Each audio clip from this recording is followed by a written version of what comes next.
आजकल इस दुनिया में 90% लोग अनेक बीमारियों से जूझ रहे हैं और वह उन बीमारियों को ठीक करने के लिए अपने बहुत सारे पैसे भी खर्च कर रहे हैं, लेकिन इसके बावजूद भी उन्हें किसी भी प्रकार का कोई लाभ प्राप्त नहीं हो रहा है।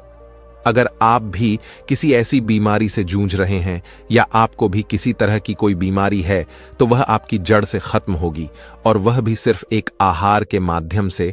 आपको किसी भी तरह की दवाई लेने की आवश्यकता नहीं पड़ेगी। दोस्तों, अब आप यह सोच रहे होंगे कि सिर्फ एक आहार से आपकी सारी बीमारियां ठीक कैसे हो सकती हैं।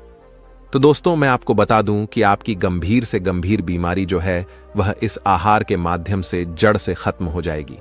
आज मैं आपको इस कहानी में एक ऐसा आहार बताऊंगा जिसका नियमित रूप से सेवन करने से आपकी सभी बीमारियां जड़ से खत्म हो जाएंगी, और वह भी सिर्फ और सिर्फ 3 सप्ताह के अंदर अंदर। इसलिए आपको इस कहानी को अंत तक अवश्य सुनना है और समझना है। एक बार एक गुरु अपने आश्रम में अपने सभी शिष्यों को उपदेश दे रहे थे। वह गुरु आयुर्वेद के बहुत बड़े झांता थे। वह अपने शिष्यों को बता रहे थे कि बच्चों, आजकल आधे से ज्यादा लोग बहुत सारे बीमारियों से ग्रसित हैं, लेकिन अगर वह लोग अपना आहार बदल लेते हैं तो वह अपनी बड़ी से बड़ी बीमारी को आसानी से ठीक कर सकते हैं, जैसे high blood pressure, thyroid, hair fall, जोड़ों में दर्द, माइग्रेन और भी बहुत तरह की बीमारियां।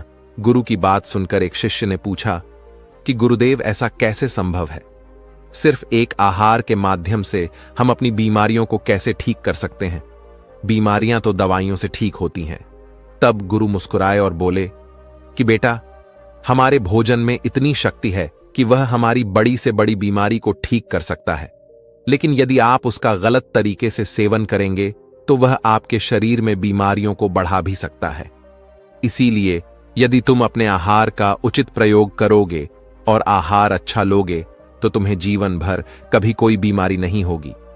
तब उस शिष्य ने गुरु से कहा कि गुरुदेव, आप हमें इसके बारे में विस्तार से बताइए। फिर गुरु ने अपने सभी शिष्यों से कहा कि बच्चों, अब जो भी मैं तुम्हें बताऊं उसे बड़े ध्यान से सुनना। सबसे महत्वपूर्ण बात तो यह है कि हमें सबसे पहले अपने शरीर के अंदर जमी हुई गंदगी को बाहर निकालना है, क्योंकि जो शरीर अंदर से साफ है उसको कोई बीमारी नहीं होती है। इसीलिए पहले अपने शरीर की गंदगी को बाहर निकालें, उसको साफ करें। अब इससे पहले कि मैं आपको एक आहार के बारे में बता, उससे पहले आपको प्राकृतिक खाने के 4 नियमों को समझना होगा। फिर गुरु उन्हें सबसे पहला नियम बताते हुए कहते हैं कि ऐसा भोजन करें जिसमें जीवन हो। देखिए, यदि आप जमीन में कुछ बोते हैं और उसमें रोज पानी देते हैं तो कुछ दिनों के बाद उसमें से पौधा उगाता है। यदि आप दाल का बीज मिट्टी में बोते हैं तो कुछ दिन के बाद वह अंकुरित हो जाएगा और उसमें पौधा निकल आएगा। और यदि आप बिस्किट या नूडल्स बोते हैं तो उनमें कोई जीवन नहीं है, उनमें कोई प्राण नहीं है, और इसीलिए वह जीवन दे भी नहीं सकता है। वह निर्जीव भोजन है, दूषित भोजन है, और कोई भी निर्जीव चीज हमारे शरीर को जीवन कैसे दे सकती है? दूसरी तरफ फल, सब्जियां, अंकुरित दाल, अनाज, यह सब जीवित भोजन है, यानी सजीव है, और यह जब हमारे शरीर में जाते हैं तो हमारे शरीर में जीवन लाते हैं, उम्र बढ़ाते हैं, बीमारियों को खत्म करते हैं, शरीर में से गंदगी को बाहर निकालकर फेंकते हैं।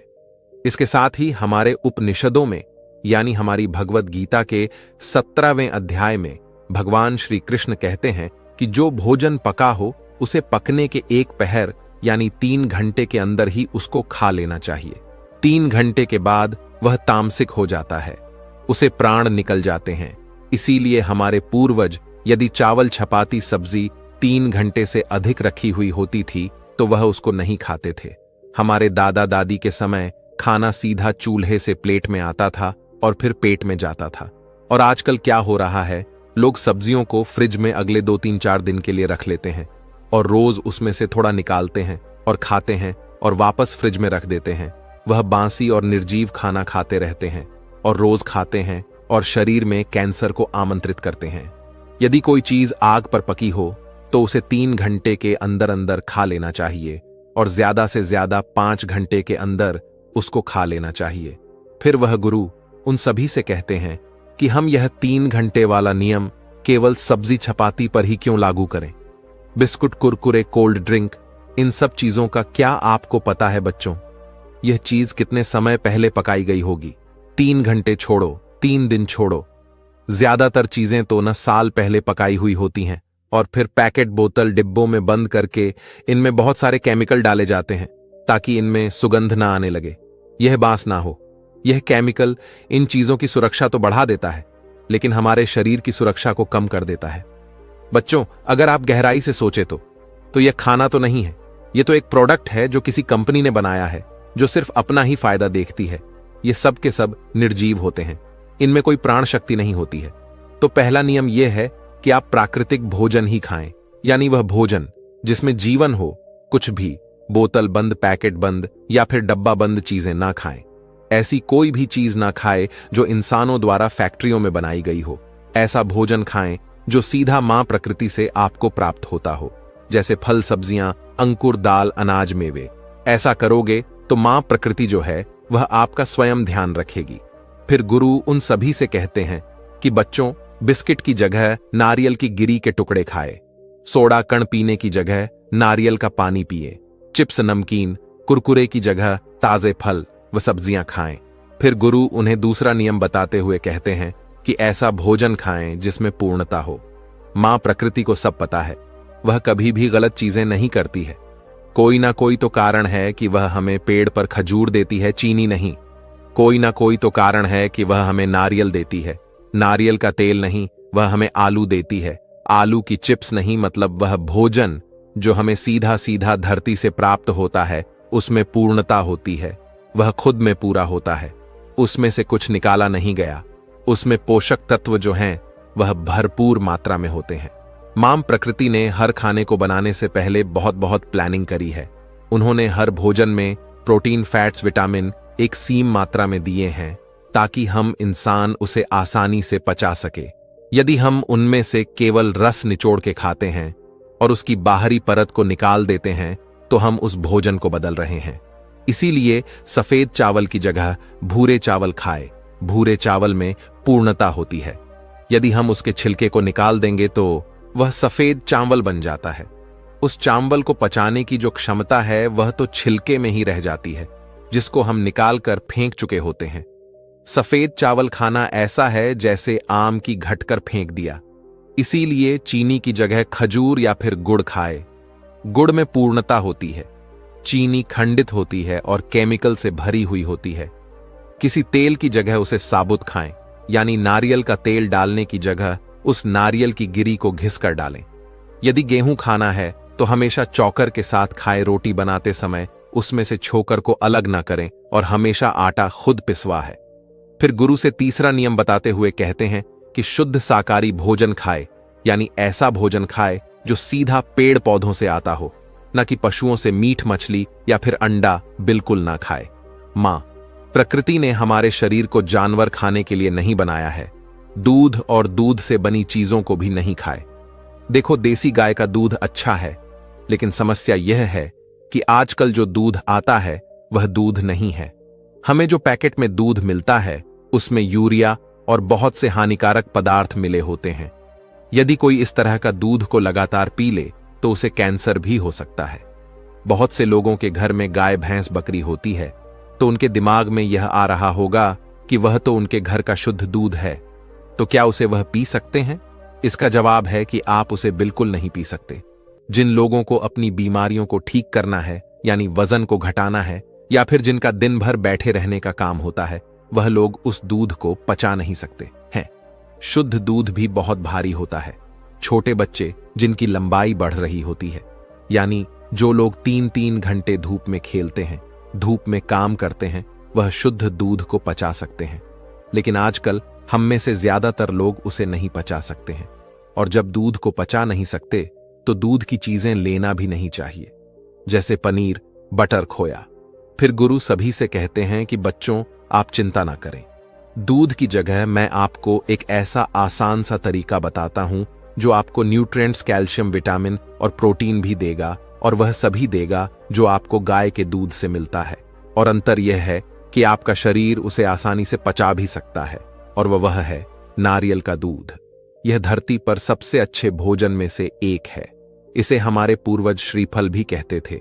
भारत में हर जन्म पर, हर शादी पर, हर उत्सव की शुरुआत नारियल तोड़ने के साथ होती है। क्योंकि हमारे पूर्वजों को पता था कि अगर वह हमें कहेंगे कि नारियल को खाओ, यह सेहत के लिए अच्छा होता है, तो शायद कोई ना खाए। इसीलिए उन्होंने हमारे रीति रिवाजों में इसे शामिल कर दिया, जिससे नारियल किसी न किसी तरह घर घर पहुंच जाए। फिर गुरु उन सभी से कहते हैं कि बच्चों, नारियल का दूध खुद बनवाए, पैकेट वाला नारियल का दूध ना पिए। फिर गुरु उन सभी से चौथा नियम बताते हुए कहते हैं कि ऐसा भोजन खाए जो रस से भरा हो। भोजन दो प्रकार का होता है, यानी एक ऐसा जिसमें पानी भरपूर मात्रा में भरा हो और दूसरा भोजन ऐसा जिसमें पानी बिल्कुल ना हो। पहला भोजन जिसमें आते हैं फल, तरबूज, पपीता, अंगूर, संतरा, टमाटर, खीरा, पत्तादार सब्जियां जैसे पालक, मेथी, लौकी, और दूसरा भोजन आता है जिसमें आते हैं सभी तरह के अनाज जैसे चावल, गेहूं, जो चपाती, दाल, सूखे मेवे जैसे बादाम, अखरोट और सब्जियों में आलू, अरबी। फिर गुरु उन सभी से कहते हैं कि बच्चों, जिस भोजन को आप मिक्सी में डालो और उसमें बहुत ज्यादा जूस निकल कर आए तो समझ लेना कि वह रसदार भोजन है।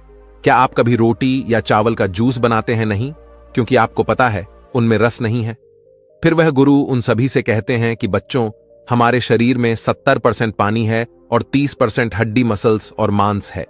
इसीलिए आपको न 70% रसदार यानी पानी से भरा होना ही खाना चाहिए, जैसे जूस, फल, सब्जियां, और 30% सूखा भोजन होना चाहिए, जैसे अनाज और सूखे में भी। लेकिन हम में से ज्यादातर लोग इसका बिल्कुल उल्टा करते हैं। हम अनाज दिन में 3 से 4 बार खाते हैं, जो पूरी तरह नहीं पचता है, और इसीलिए हम में इतने सारे रोग आ जाते हैं। फिर गुरु उन सभी से कहते हैं कि बच्चों, इसे अच्छी तरीके से समझो। आपको ऐसा भोजन करना चाहिए जिसमें जीवन हो, जो सीधा खेत से आपकी रसोई तक आता हो। ऐसा कोई भी भोजन ना करें जो फैक्ट्री से प्राप्त होता हो।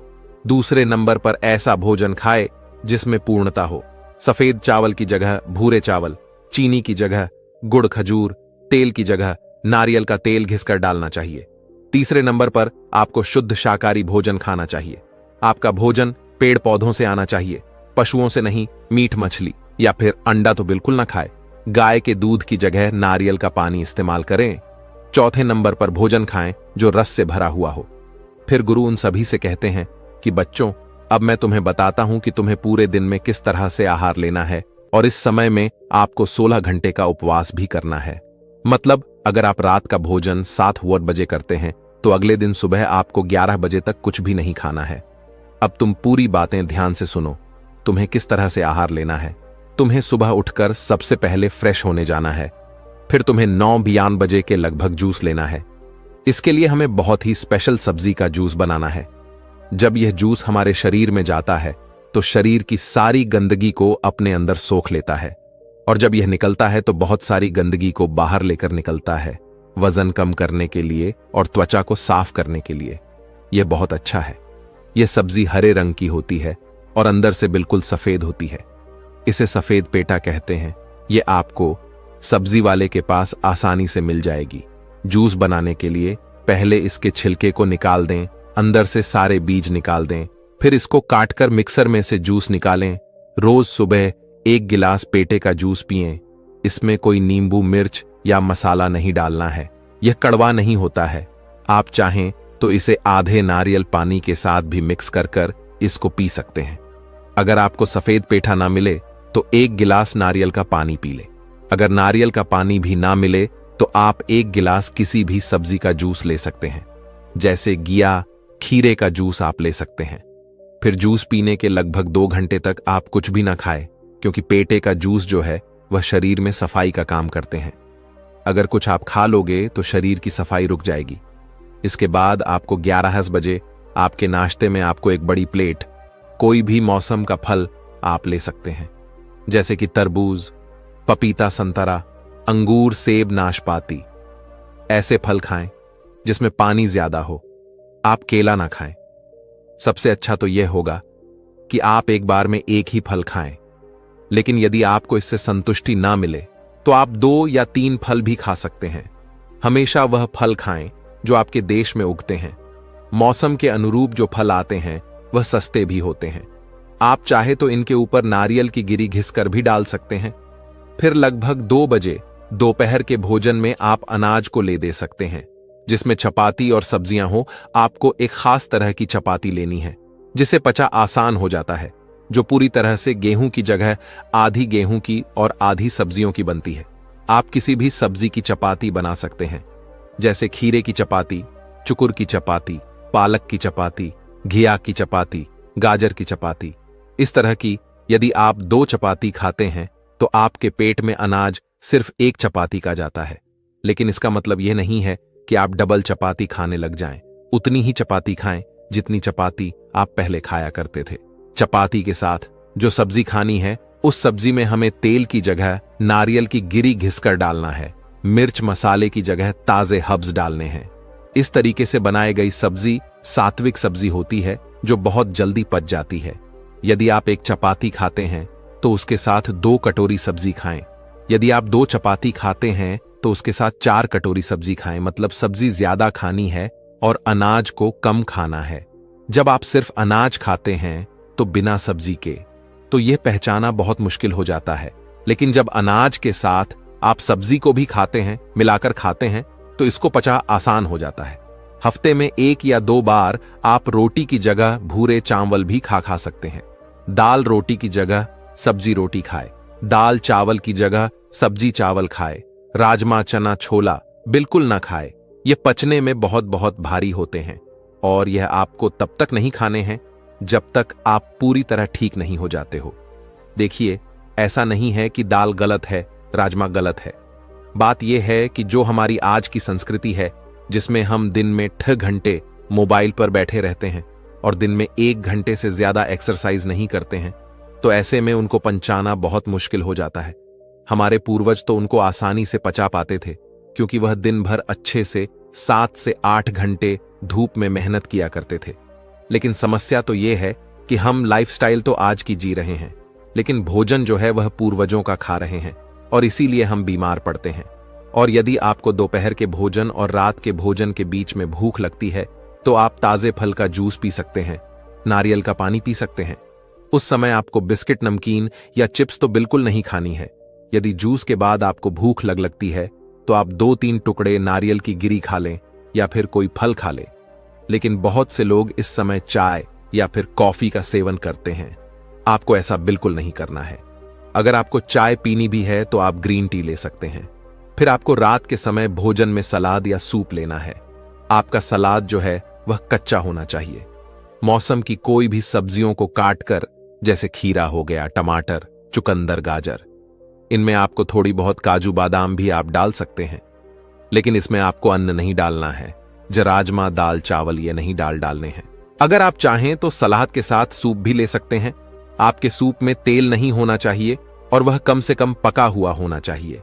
जब आप अन्न छोड़कर सिर्फ सलाद खाएंगे तो आपको बहुत अच्छा लगेगा। आपका पाचन तंत्र बहुत अच्छे से काम करेगा।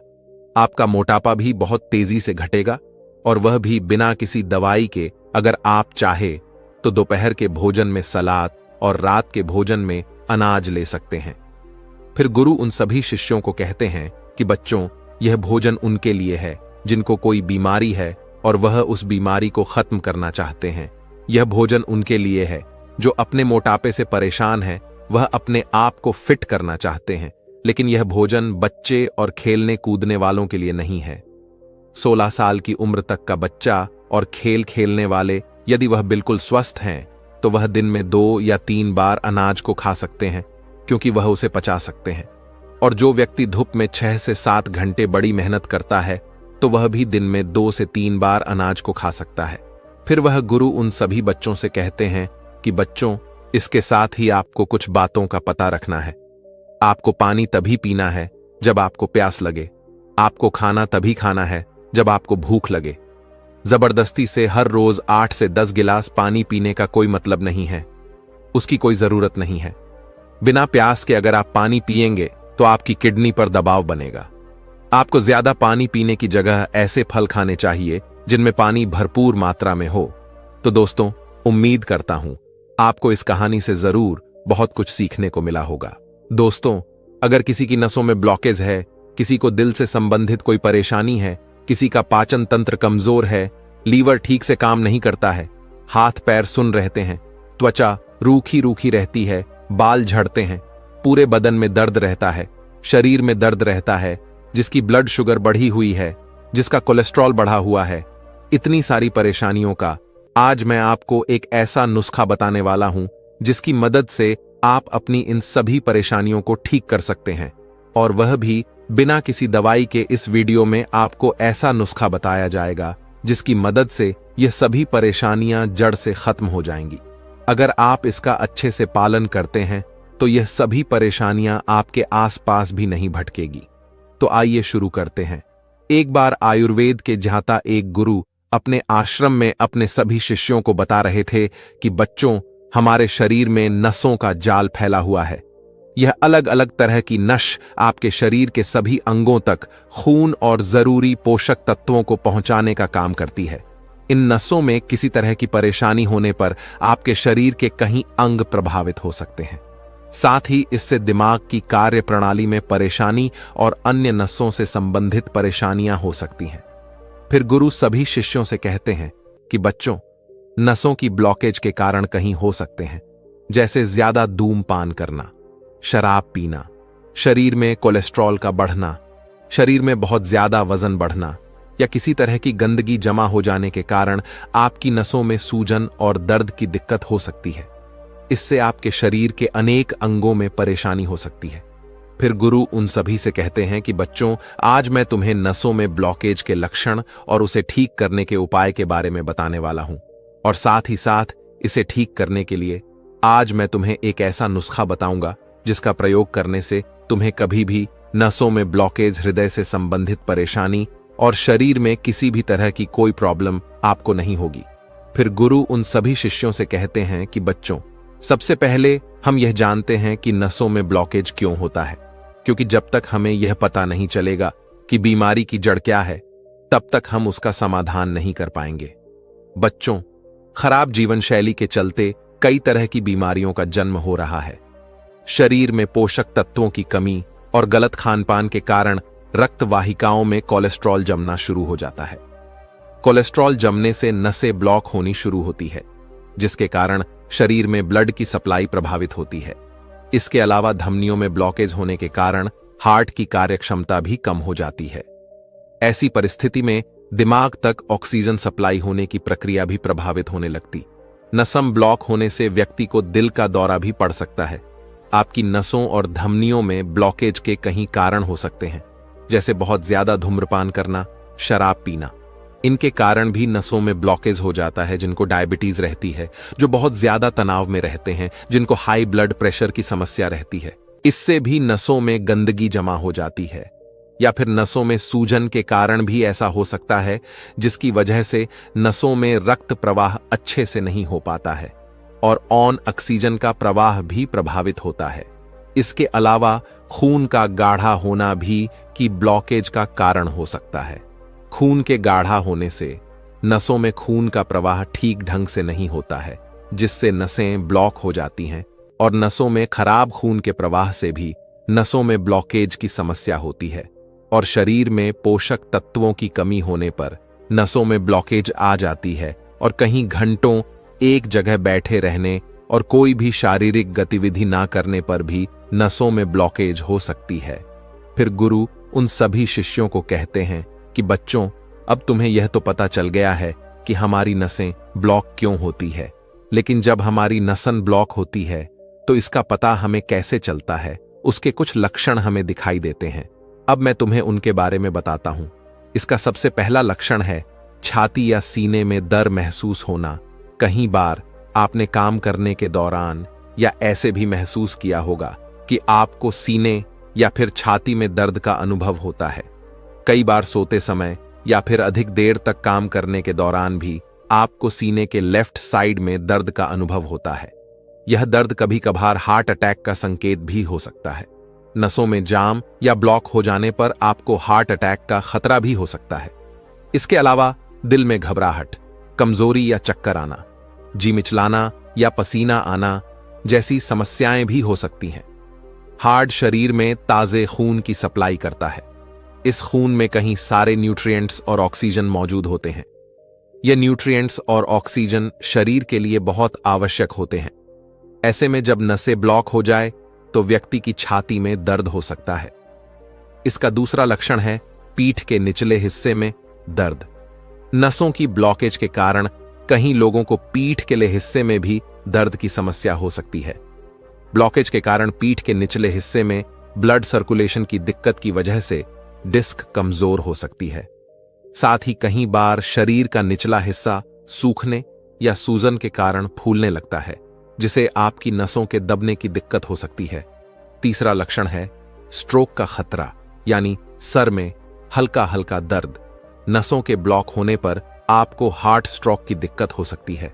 इसे भी आप ब्लॉकेज के एक लक्षण में से एक मान सकते हैं। इसमें आपकी ब्रेन तक जाने वाली नस जाम हो जाती है और ब्लड सर्कुलेशन की कमी के कारण आपकी परेशानी बढ़ सकती है। ऑक्सीजन के अभाव में मस्तिष्क की कोशिकाओं को काफी नुकसान पहुंचता है। कई बार आपको बेहोशी और थकान का अनुभव भी हो सकता है। चौथा लक्षण है सांस लेने में तकलीफ। नसों में फैट या ब्लॉकेज जमा होने के कारण आपको सीने में तेज दर्द के साथ सांस लेने में दिक्कत भी हो सकती है। दरअसल फैट या ब्लॉकेज के कारण नसों में गंदगी जमा हो सकती है और इसकी वजह से ब्लड फ्लो कम हो जाता है और ऑक्सीजन की कमी होने के कारण आपके फेफड़ों को ऑक्सीजन की आपूर्ति नहीं हो पाती है। साथ ही आपको अंदर से कमजोरी और लेफ्ट साइड में दर्द का अनुभव भी हो सकता है। पांचवा लक्षण थकान और नींद की कमी। कई लोगों को नसों में ब्लॉकेज के कारण थकान और नींद की कमी का अनुभव हो सकता है। इसकी वजह से आप छोटा बड़ा काम करके भी थक जाते हैं और सोते समय भी आपके हृदय की गति तेज हो सकती है और साथ ही साथ आपको बेचैनी का अनुभव भी हो सकता है। अगर आपको भी ऐसे लक्षण लंबे समय तक नजर आ रहे हैं तो आपको तुरंत सावधान हो जाना चाहिए। छठा लक्षण है हाथ पैर ठंडे होना। अगर आपके हाथ पैर ठंडे रहते हैं, बराबर ठंडे रहते हैं और हाथ पैर में हमेशा दर्द की शिकायत रहती है, अच्छे से सोने के बाद भी आपको शरीर में दर्द की शिकायत रहती है, तो आपको इन चीजों को बिल्कुल इग्नोर नहीं करना चाहिए। यह आपके शरीर में नसों की ब्लॉकेज का कारण हो सकता है। सातवां लक्षण है छाती में जलन। छाती में जलन भी नसों की ब्लॉकेज का कारण हो सकती है। पाचन संबंधित समस्याओं की समस्या समझकर बहुत से लोग छाती में होने वाली जलन को इग्नोर कर देते हैं, परंतु यह हार्ट अटैक का ही एक संकेत हो सकता है। इसके अलावा शरीर में पसीना आना भी नसों में ब्लॉकेज का संकेत हो सकता है। जब हार्ट को जरूरत से ज्यादा काम करना पड़ता है तो शरीर का तापमान बढ़ने लगता है। अगर आपको ज्यादा पसीना आता है तो इसको हल्के में ना ले। इसके अलावा यदि आप थोड़ा सा काम करने पर थक जाते हैं तो यह नसों में ब्लॉकेज होने का संकेत हो सकता है। नसें ब्लॉक होने के कारण हार्ट को ज्यादा काम करना पड़ता है, जिसके कारण शरीर में थकान महसूस हो सकती है। फिर गुरु उन सभी शिष्यों को कहते हैं कि बच्चों, आपने यह तो समझ लिया कि नसें ब्लॉक किस कारण होती है और ऊ के लक्षण क्या होते हैं। आइए अब हम जानते हैं इसके समाधान के बारे में, और इसका केवल एक ही समाधान मैं आपको बताऊंगा जो आपकी नसों में जमी हुई गंदगी को बिल्कुल साफ कर देगा। और वह जो एक समाधान है वह है दालचीनी। बच्चों, दालचीनी आपके शरीर की नसों में जमी हुई गंदगी को बिल्कुल साफ कर देगी। अगर किसी व्यक्ति को हार्ट की प्रॉब्लम है, यानी कि उनका हार्ट बहुत कमजोर है, उनको लगता है कि उन्हें दिल से संबंधित कोई परेशानी नहीं है, तो उनके लिए दालचीनी का चूर्ण बहुत ही ज्यादा फायदेमंद है, क्योंकि इसकी मदद से आपके शरीर के अंदर दबी हुई नसें खुल जाएगी। और साथ ही जिनके छाती में जलन होती है, गैस बनती है, जिनका लीवर कमजोर है, कमर में दर्द होता है, हाथ पैर सुन्न हो जाते हैं, वह भी बिल्कुल ठीक हो जाएगा। इसीलिए आप इसके बारे में अच्छे से समझो। दालचीनी का हमें कैसे उपयोग करना है और कितने दिनों तक करना है और कितना उपयोग करना, इन सभी के बारे में मैं आपको विस्तार से बताता हूं।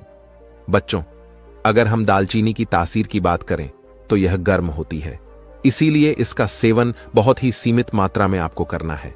इसमें ढेर सारे पोषक तत्व मौजूद होते हैं, जैसे magnesium, iron, phosphorus, carbohydrate, protein, calcium, manganese, copper, zinc, antioxidant, antibacterial, antifungal आदि इन सभी पोषक तत्वों का शरीर पर अलग अलग तरीकों से बहुत ही अच्छा प्रभाव पड़ता है। दालचीनी का हमारे शरीर पर पहला लाभ यह है कि जिनके भी कोलेस्ट्रॉल बढ़ा हुआ रहता है वह बिल्कुल कम हो जाता है। कोलेस्ट्रॉल के बढ़ने से नसों में ब्लॉकेज आ जाती है और दालचीनी का इस्तेमाल करने से वह नसें खुलने लगती है। दबी हुई नसें बिल्कुल ठीक हो जाती हैं। दालचीनी का दूसरा फायदा है जिनको त्वचा से संबंधित कोई भी परेशानी होती है, जिनकी बार बार स्किन पर खुजली होती है, जिनको बार बार फंगल इन्फेक्शन होता है, उनके लिए भी यह बहुत उपयोगी है। इसके अलावा जिनके हाथ पैर सुन्न हो जाते हैं, जो लोग थोड़ी बहुत देर बैठे रहते हैं और उनके हाथ पैर सुन्न हो जाते हैं, उनके हाथ पैरों में चींटियां सी चलने लगती हैं, तो उनके लिए भी दालचीनी बहुत फायदेमंद है। जिन लोगों के शरीर में बहुत ज्यादा दर्द रहता है, जिनके सिर में दर्द रहता है, बदन में दर्द रहता है, हड्डियों की परेशानी रहती है, ऐसे लोगों के लिए दालचीनी बहुत उपयोगी है। जिन लोगों को शुगर की परेशानी रहती है, ब्लड में शुगर हाई रहता है, इनसे उनका ब्लड शुगर मेंटेन रहता है।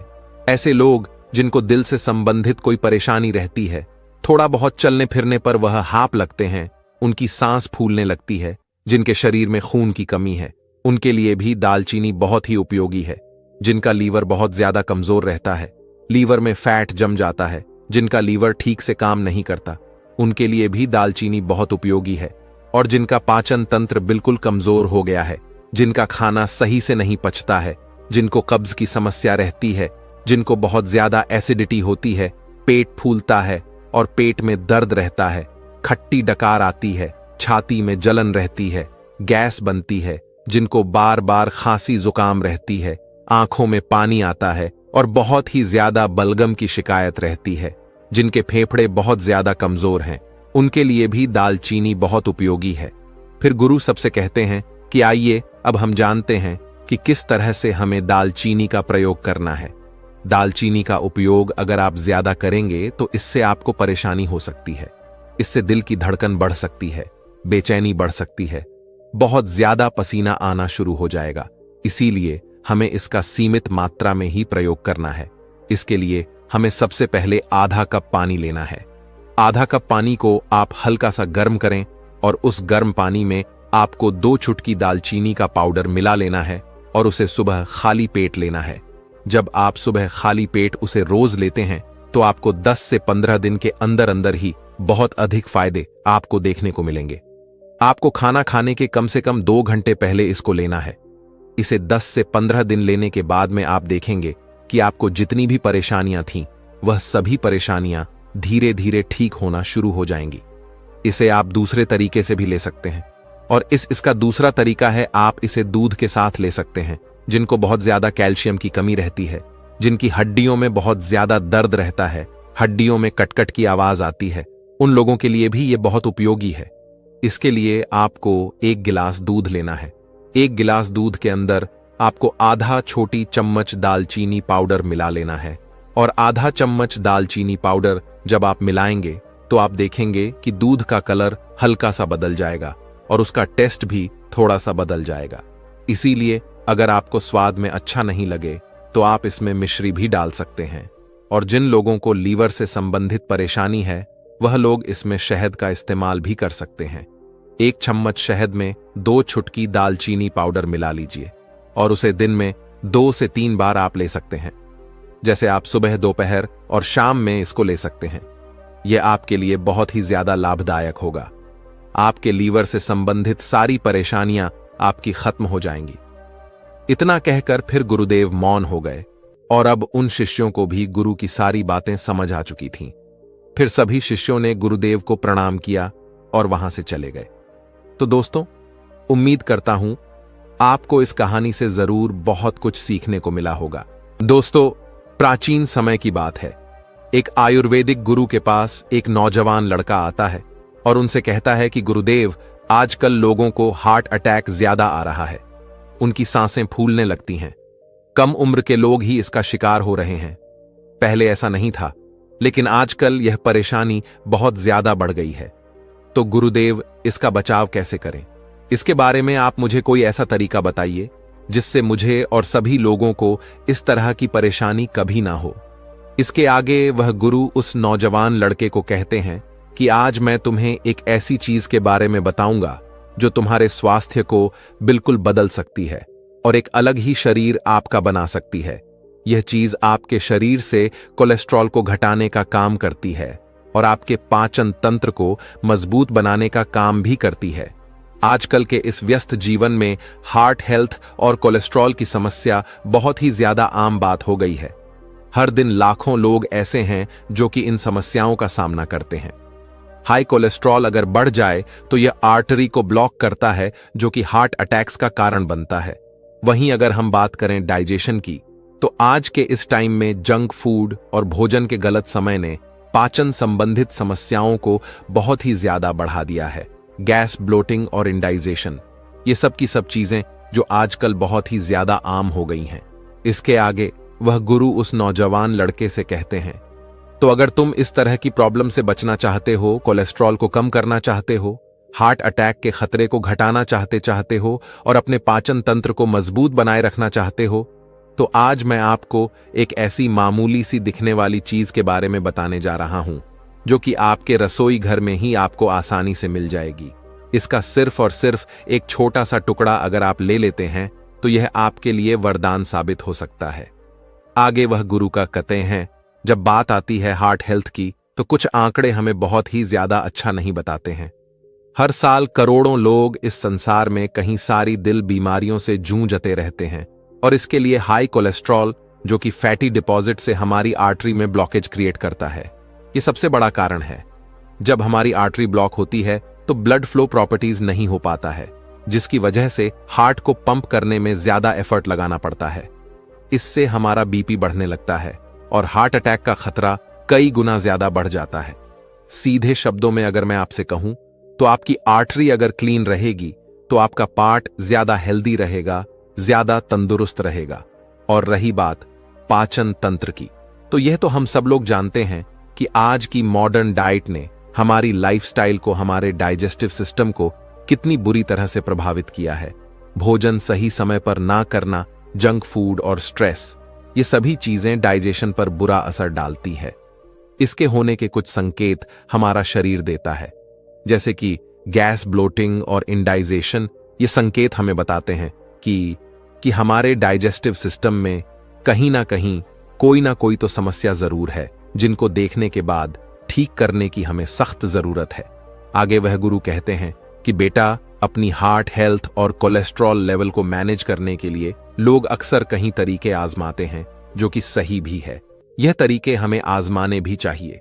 इसके लिए लोग अपने आहार को बदलते हैं और रोजाना शारीरिक गतिविधि करते हैं और कई तरह के सप्लीमेंट भी लेते हैं।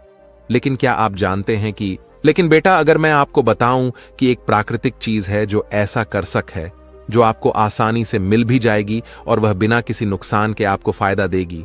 इसके आगे वह गुरु उस युवक से कहते हैं, तो चलिए बेटा, जानते हैं कि वह कौन सी चीज है जिसका सिर्फ एक छोटा सा टुकड़ा आपके लाखों के खर्चे से आपको बचा सकता है, आपकी दिल की नसों को साफ रखता है, हार्ट अटैक के खतरे को कम कर सकता है और आपके पाचन तंत्र को भी सुधार सकता है। इसके आगे वह गुरु कहते हैं कि बेटा, वह चीज है, उसका नाम है अदरक, जो सभी के घरों में आसानी से मिल जाती है।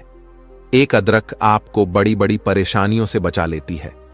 अदरक का इस्तेमाल आपके दिल के स्वास्थ्य को मजबूत कर सकता है, कोलेस्ट्रॉल लेवल को मैनेज करने में आपकी मदद कर सकता है और पाचन को भी सुधार सकता है। लेकिन बेटा, क्या आप जानते हैं अदरक इतना ज्यादा पावरफुल क्यों है? दरअसल अदरक में मौजूद bio active compound anti inflammatory होते हैं और एंटीओक्सीडेंट की तरह यह काम करते हैं, जो कि आपकी बॉडी के सेल्स को डैमेज से प्रोटेक्ट करते हैं और ओवरऑल हेल्थ को भी इंप्रूव करते हैं। यही नहीं, अदरक से पाचन क्रिया भी मजबूत होती है, गैस कम बनती है और इंडाइजेशन की प्रॉब्लम से भी आपको छुटकारा मिलता है। और इसका सबसे बड़ा प्लस पॉइंट यह है कि यह इस्तेमाल करने में बेहद आसान होता है और यह आसानी से सबके घर में मिल जाता है। इसके आगे वह गुरु उस युवक से कहते हैं कि वैसे तो अदरक को आप बहुत सारे अलग अलग विभिन्न तरीकों से इस्तेमाल कर सकते हैं। आप इसको सूखे के रूप में, गीले के रूप में, किसी भी तरह से इस्तेमाल कर सकते हैं। लेकिन अगर आप इसको खाना खाते समय खाने के साथ खाते हैं तो यह सबसे ज्यादा फायदेमंद होता है और साथ ही साथ ये तरीका बहुत ही आसान भी होता है। इसके लिए आज मैं आपको अदरक को इस्तेमाल करने का यही तरीका बताने जा रहा हूं, जिसमें आपको अदरक को खाने के साथ खाना होगा।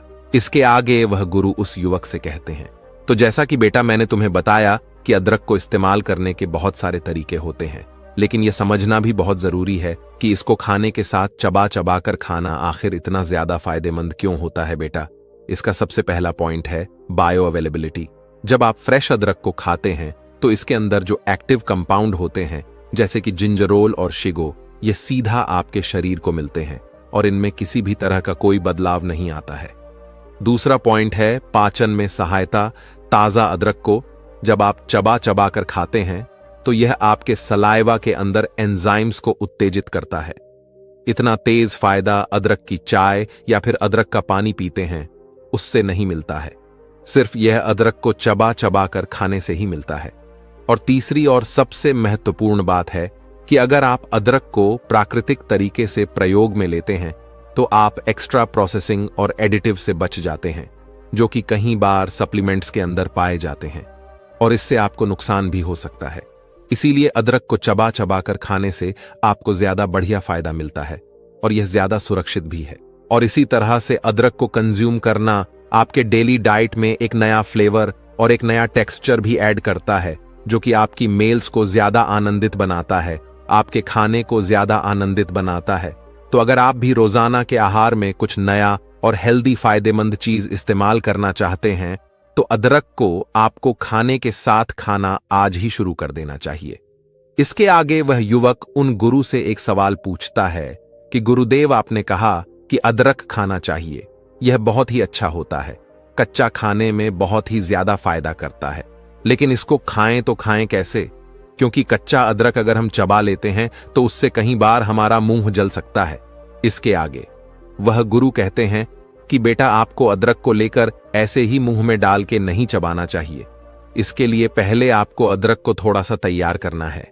आप अदरक का एक छोटा सा टुकड़ा ले लीजिए और इसको पहले आप छीन लीजिए या फिर इसको आप बारीक बारीक छिलके काट भी सकते हैं। इसके बाद 1 टीस्पून या आधा टीस्पून इसके टुकड़े लीजिए, उसको को आप अपनी सब्जी में ऊपर से डाल लीजिए या छिड़क लीजिए और को आप ऐसे ही खा लीजिए या फिर आप इन टुकड़ों को लेकर एक एक कर कर अपने निवाले के साथ लगाकर भी खा सकते हैं। इसके आगे वह गुरु कहते हैं कि बेटा, बहुत से लोग अदरक को गर्मी के मौसम में खाने से डरते हैं क्योंकि अब गर्मी का मौसम चल रहा है, इसीलिए मैं ये बात बोल रहा हूं। तो लोग सोचते हैं कि गर्मी के मौसम में अगर हम अदरक खाएंगे तो उससे हमें नुकसान भी हो सकता है। अदरक को अगर आप इस तरीके से खाने के साथ खाते हैं तो 9999 पर लोगों को ऐसे खाने से कोई भी नुकसान नहीं होता है, लेकिन हां, आपको मात्रा का थोड़ा सा ध्यान रखना पड़ेगा। एक पूरे दिन में आप आधा से लेकर 1 टीस्पून तक ही कटा हुआ अदरक खाइए या घिसा हुआ अदरक खाइए, इससे ज्यादा आपको नहीं खाना है। लेकिन हां, अगर आपको कोई भी किसी भी तरह की बीमारी है तो अपने डॉक्टर से सलाह जरूर लें और यह जान ले कि आप अपनी दवाइयों के साथ इसको खा सकते हैं या फिर नहीं। यह आपके लिए बहुत ही सही रहेगा। बेटा, इस तरह के प्राकृतिक चीजों को अपनी डाइट में शामिल करना न सिर्फ आपके स्वास्थ्य में सुधार करता है बल्कि यह टिकाऊ भी होता है। ये आप खुद देख सकते हैं कि कैसे अदरक को अपने खाने के साथ खाने से आपके डेली मील्स को इंक्रीज करता है। यह साधारण है, स्वादिष्ट भी है और सबसे महत्वपूर्ण, यह सबसे बढ़िया हेल्दी भी है। इसके वह गुरु कहते हैं कि बेटा, वैसे तो अदरक लगभग सभी लोग खा सकते हैं, लेकिन बेटा कुछ लोग ऐसे हैं जिन्हें अदरक नहीं खानी चाहिए। सबसे पहला, गर्भवती महिलाएं। गर्भवती महिला को अदरक का अधिक सेवन नहीं करना चाहिए क्योंकि यह गर्भाशय संकुचन को उत्तेजित कर सकता है जिससे गर्भपात का खतरा बढ़ सकता है। दूसरा, रक्तस्राव की समस्या वाले लोग, अदरक रक्त को पतला करने का काम करता है, इसीलिए रक्तस्राव की समस्या वाले लोगों को इसका सेवन नहीं करना चाहिए। तीसरा, अत्यधिक वजन कम वाले लोग, अदरक मेटाबॉलिज्म को बढ़ाता है जो वजन कम करने में सहायक होता है, इसीलिए ऐसे लोग जिनका वजन बहुत ही ज्यादा कम है, ऐसे लोगों को अदरक का सेवन सावधानी से करना चाहिए। चौथा, डायबिटीज के मरीज, अदरक रक्त शर्करा के स्तर को कम करता है, इसीलिए डायबिटीज के मरीजों को इसका सेवन करने से पहले अपने डॉक्टर से परामर्श जरूर करना चाहिए। पांचवा गुण, गुर्दे की समस्याएं। अदरक का अधिक सेवन गुर्दे की समस्याओं को बढ़ा सकता है, इसीलिए गुर्दे की समस्याओं से पीड़ित लोगों को इसका सेवन करते समय सावधानी बरतनी चाहिए। छठा, पित्त पथरी वाले लोग, अदरक का सेवन पित्त की पथरी वाले लोगों की समस्याओं को बढ़ा सकते हैं, इसीलिए उन्हें इसका सेवन सावधानी से करना चाहिए। इसके आगे वह गुरु कहते हैं कि बेटा, वैसे तो अदरक को खाने से बहुत ही ज्यादा फायदे मिलते हैं और यह आपको बहुत सारी समस्याओं से बचाती है, लेकिन अगर आप अदरक का प्रयोग कुछ ऐसी चीजों के साथ करते हैं जिसके साथ अदरक को खाने से आपको समस्याएं हो सकती है, तो ऐसा करने से आपको बचना चाहिए। सबसे पहला, उस व्यक्ति को अदरक का सेवन करने से बचना चाहिए जो अपने खून को पतला करने की दवाइयां ले रहा है, क्योंकि अगर आप कुछ ऐसी दवाइयों के साथ अदरक का सेवन करते हैं तो रक्तस्राव की समस्या आपको हो सकती है। और ऐसा कोई वह व्यक्ति जो मधुमेह से पीड़ित है और उसकी दवाइयां वह खा रहा है, तो उसको भी अदरक का सेवन करने से बचना चाहिए, क्योंकि ऐसा करने से रक्त शर्करा का स्तर यानी ब्लड शुगर लेवल कम हो सकता है और आपको बहुत सारी गंभीर समस्याएं झेलनी पड़ सकती हैं। साथ ही कुछ लोग बहुत सारी जड़ी बूटियां और सप्लीमेंट का इस्तेमाल करते हैं, तो यहां भी आपको कुछ सावधानी बरतने की जरूरत है।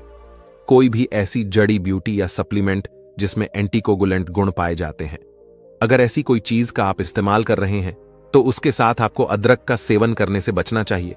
जैसे हल्दी, लहसुन, जिनक, गो और बिलोबा में यह एंटीकोगुलेंट गुण पाए जाते हैं, तो ऐसे में इन चीजों के साथ आपको अदरक का इस्तेमाल नहीं करना चाहिए।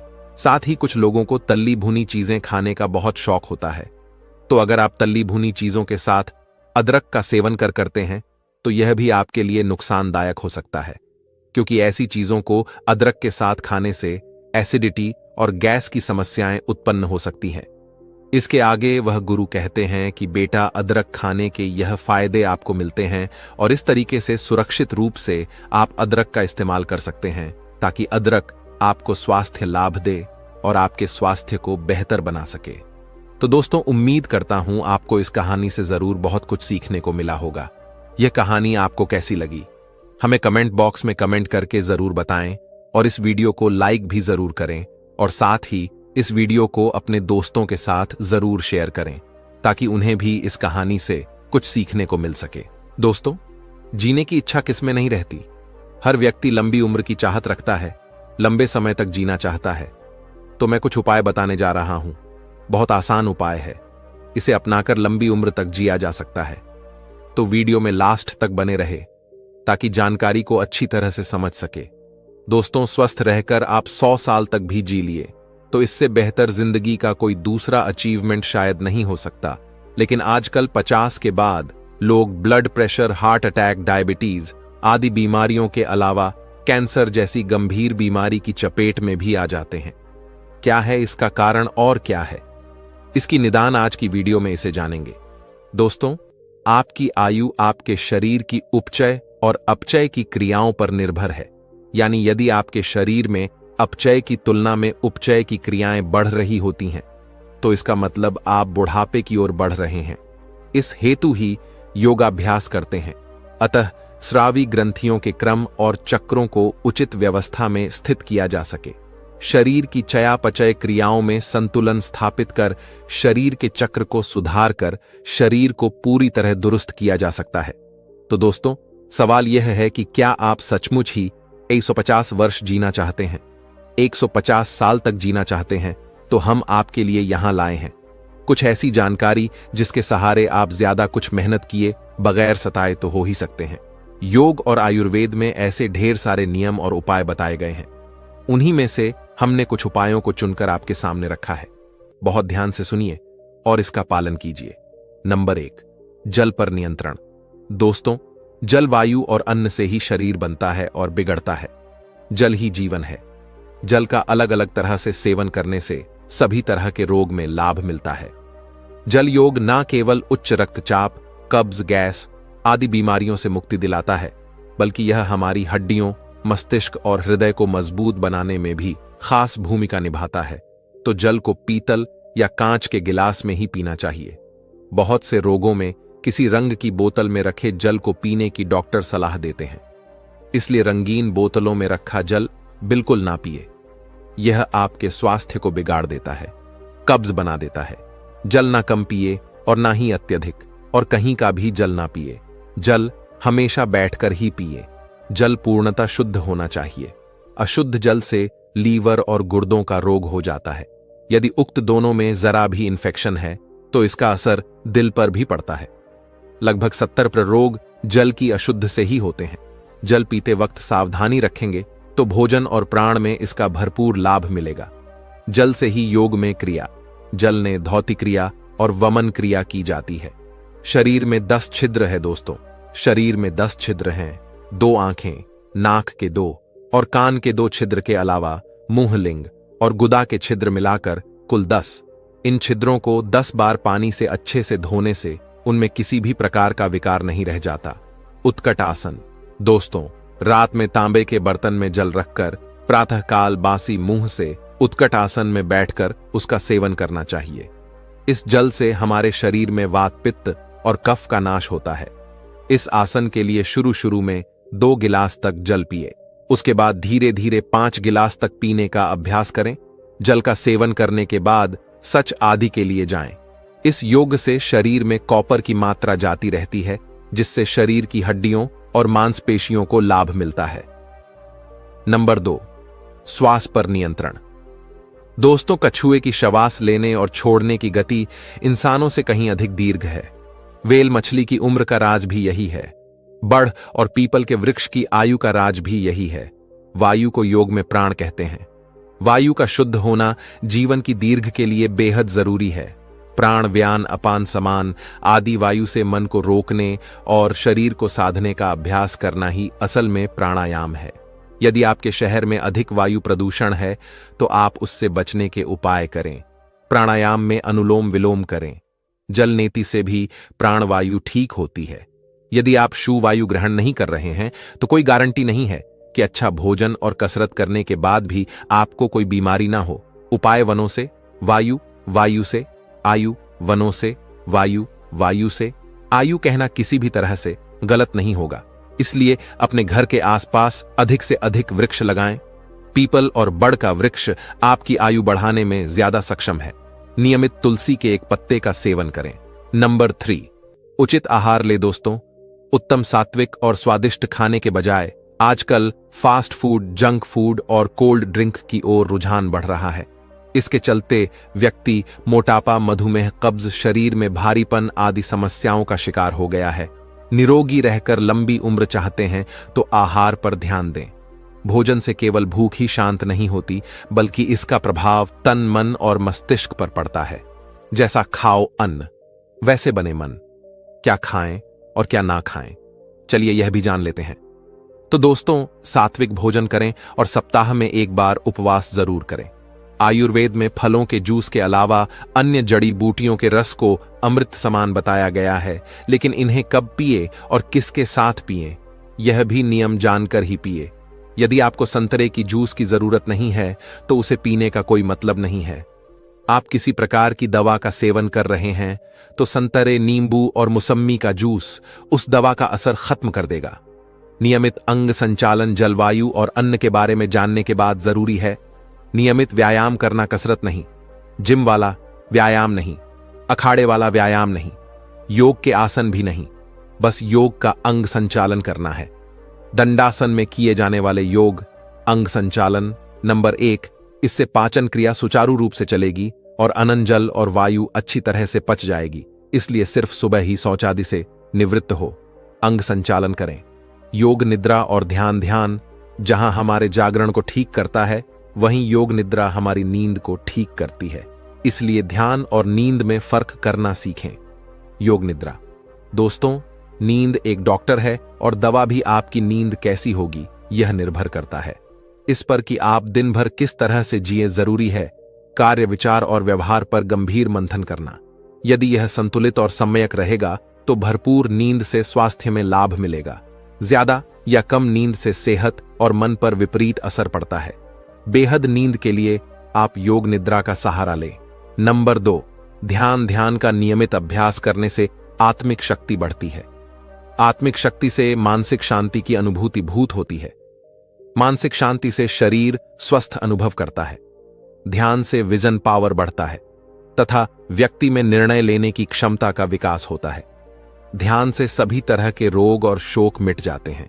ध्यान से हमारा तन, मन और मस्तिष्क पूर्णतः शांति, स्वस्थ और प्रसन्नता का अनुभव करते हैं। तो दोस्तों, ये बहुत ही आसान उपाय जो मैंने इस वीडियो के माध्यम से आप लोगों तक पहुंचाने की कोशिश की, तो इसे अपनाकर इसका लाभ जरूर उठाएं